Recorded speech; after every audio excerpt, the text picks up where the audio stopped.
अगर पीएम मोदी की सबसे सफल और क्रांतिकारी योजना की बात की जाए तो वो जनधन योजना है।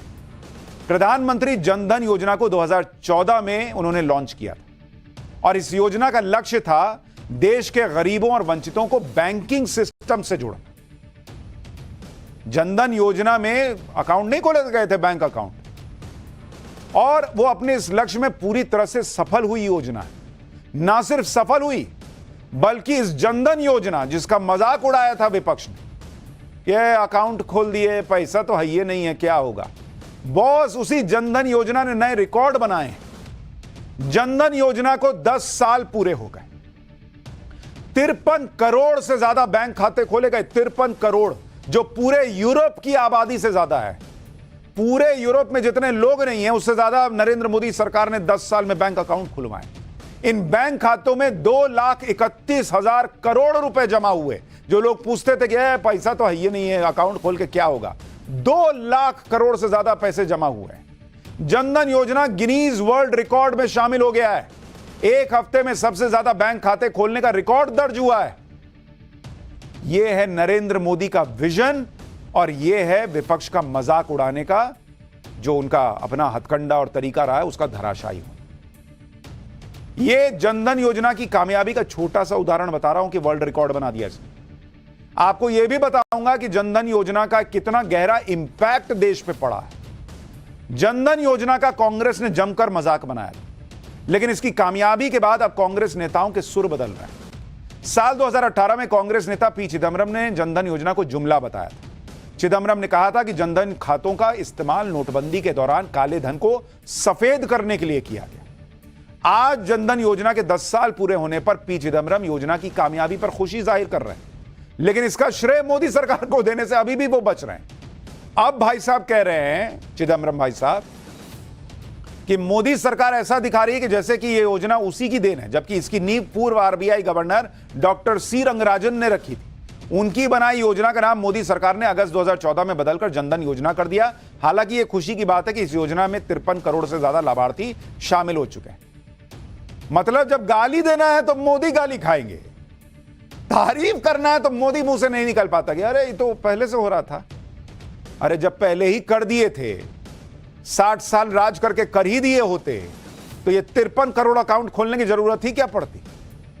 इसी तरह से एक और कांग्रेस नेता है राज बब्बर, जो पीएम जनधन योजना की तारीफ कर चुके हैं। साल 2022 में जनधन योजना के 8 साल पूरे होने पर राज बब्बर ने इसकी तारीफ में सोशल मीडिया पर पोस्ट लिख दिया था कि पीएम जनधन योजना ने 8 साल पूरे कर लिए, लोगों तक पैसा और मदद सीधे बिना किसी दखल के पहुंचाए। यह क्रांति है। आधे से ज्यादा अकाउंट महिलाओं के हैं। ऐसी योजना आपका पैसा आपके हाथ के नाम पर मनमोहन सरकार में भी शुरू हुई थी, लेकिन मौजूदा सरकार ने उसे बेहतर तरीके से जमीन पर उतारा। पीएम मोदी ने देश के गरीबों और वंचितों के लिए जैम के कॉन्सेप्ट को आगे बढ़ाया। अब ये जेएम क्या है भाई? जेएम का मतलब है ये जो सड़क पे जाम लगता है वो वाला जाम नहीं है बॉस, ये है जेएम। ये क्या जैम है? जो आप जैम खाते हैं वो भी जैम नहीं है।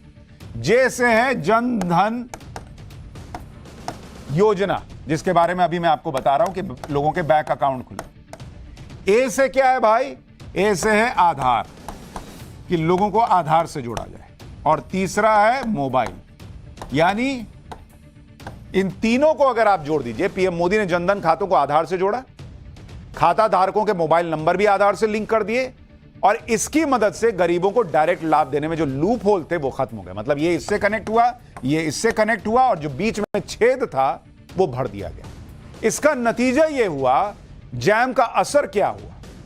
वयस्कों में फाइनेंशियल इंक्लूजन रेट, जो फाइनेंशियल इंक्लूजन रेट FIR इसको कहिए, अब FIR वो पुलिस वाला मतलब समझ लीजिएगा, फाइनेंशियल इंक्लूजन रेट कह रहा हूं, ये 2018 में 25% पे था, जो 2024 में बढ़कर 80% पे पहुंच गया। मतलब जो लोगों का जुड़ाव हुआ वो बढ़कर 80% पहुंच गया।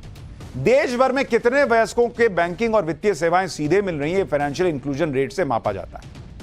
जैम की वजह से फाइनेंशियल इंक्लूजन रेट इतनी तेजी से बढ़ा नहीं तो 80% तक पहुंचने में 47 साल लगते।